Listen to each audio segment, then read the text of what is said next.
Dawn in a Bangkok market. A cook fills her basket, a knob of galangal, a fist of ginger, a handful of peppery basil, and pays a few baht for the lot. Somewhere online, those same plants sit sealed inside a $40 bottle, capped and labelled for your memory.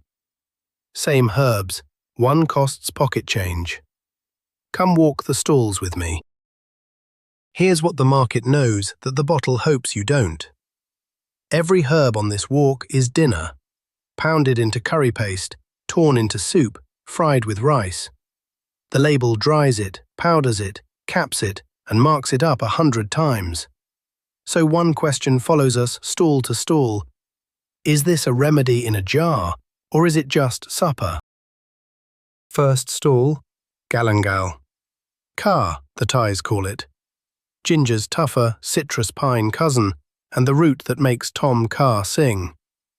A cook shaves it into coconut broth for that sharp, perfumed lift. The bottle prices it as focus in a capsule. On this plate, it's the soul of a soup, a few baht a knob. Next, the coconut cart. Mafro. One nut cracked for its cloudy water, another pressed for the cream that turns Tom Ka silky and gives every curry its body. The label bottles one slice of its fat and sells that for your memory. The cook only wants the richness.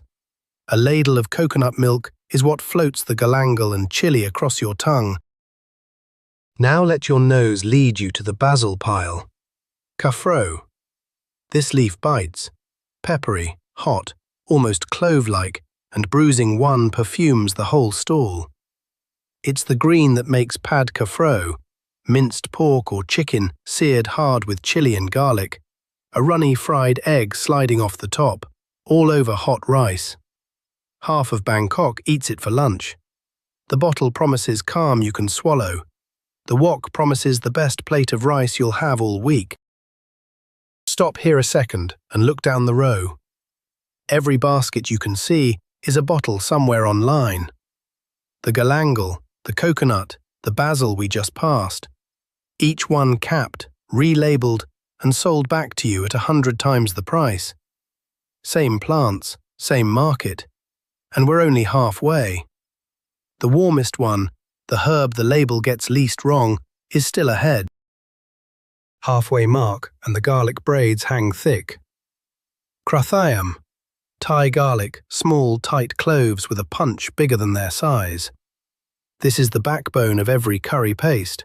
Cloves pounded in a stone mortar with chili, lemongrass, and shrimp paste until the whole kitchen smells of it. Here's a cook's trick the capsule can't bottle. Crush your garlic, then let it rest a few minutes before it meets the oil. That little pause is where the flavor deepens. A few baht ahead. 2 stalls down, ginger, king, knobbly and gold under its skin, snapping crisp when you break it.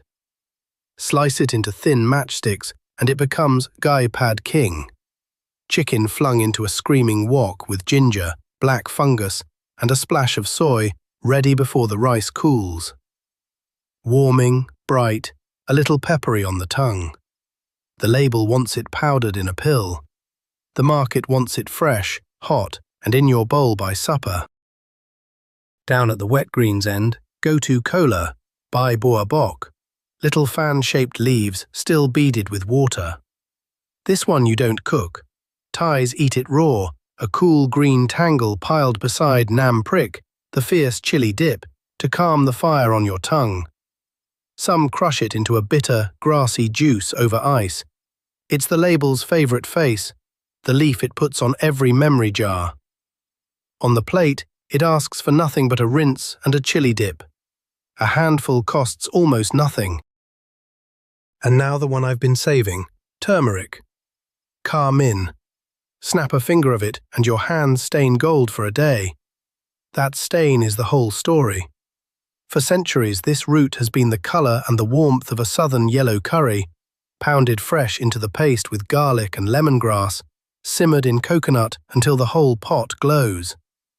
Cooks reach for it every single day, and always have. Of everything on this walk, Turmeric is the one the label gets least wrong, because Thai kitchens have loved it forever, long before anyone thought to seal it in a capsule. And the cooks know its pairing. It wants a little fat and a crack of black pepper alongside it, and a curry hands it both. Coconut cream and pounded peppercorn right there in the same golden bowl. The bottle sells you that gold as a powder for $40. The curry pot has been serving it warmer and cheaper for generations. So here's what the walk adds up to. Every one of these started life as dinner. Galangal in the soup, coconut in the cream, basil in the wok, garlic in the paste, ginger with the chicken, Gotu cola under the chili dip, turmeric turning the curry gold. The market has sold them as food for hundreds of years. Then someone dried them, pressed them into capsules, printed a promise on the label, and charged $40 for what fills a basket here for pocket change. The herbs are real, the bottle is the myth. A few honest cautions before you cook. In big supplement amounts, the concentrated capsules, turmeric, garlic, and ginger can all thin the blood. So go gentle around surgery, or if you're on blood thinners. Skip the holy basil and Gotu cola capsules while you're pregnant, and check with your doctor. But in a pot of food, in the amounts a cook uses at the stove, all of this is just supper. And the last thing the bottle can never sell you. You can grow nearly all of it. Bury a knob of turmeric, ginger or galangal in loose soil, and green shoots push up on their own. Set garlic cloves in point up. Pinch holy basil so it stays leafy, and let Gotu cola sprawl somewhere damp. A pot on a balcony beats a bottle in a cart. The market was only ever growing what you can grow too. Follow Longevity Biome and we'll walk the next stall together. From market basket to garden pot.